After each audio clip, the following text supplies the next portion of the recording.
New at noon, if you're traveling by air for spring break, make sure you pack your bags carefully. The wrong items inside could have you paying a fine or even facing jail time. CBS 6's Caroline Colburn is at Richmond International Airport, where TSA agents have a warning for air travelers. Caroline?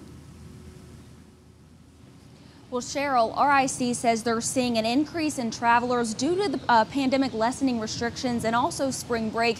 And with that, they believe a lot of these flyers are rusty when it comes to remembering which items they can and can't bring on the plane. Like this water bottle here, this is a no-no. You either need to finish it or give it over to TSA before you get through that checkpoint. Now, I want you to take a look at your screen. You're looking at just some of the items that were confiscated or surrendered to TSA at the airport over the course of just a few hours. Now, the most common items, oversized liquids, gels, and aerosols. So remember the 3-1-1 rule. Liquid, gel, or aerosol containers need to be 3.4 ounces or less, and they need to fit into one quart-size bag.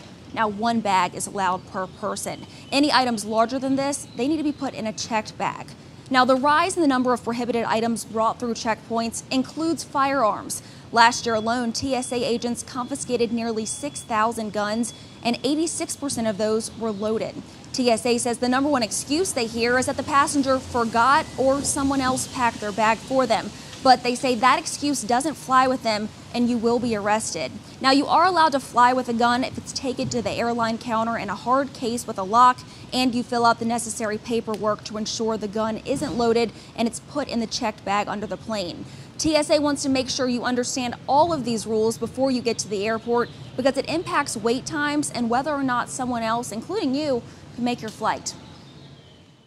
With having to do bag openings of that nature, it slows down the process by 100 to 200%. In essence, if I can get somebody through the screening, once they hit that document check and they get through the screening process, 3-4 minutes. In essence, if you have this type of stuff, it's 8 to 10 minutes per person, per bag. So it slows down the process.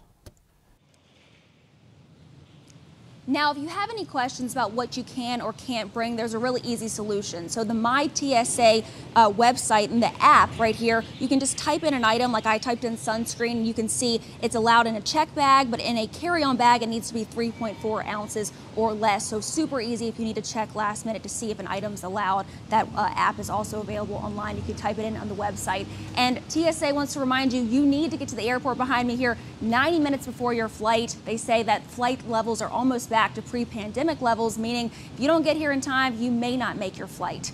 Working for you in Richmond, I'm Caroline Colburn, CBS 6 News. Some good usable tips. Thank you, Caroline.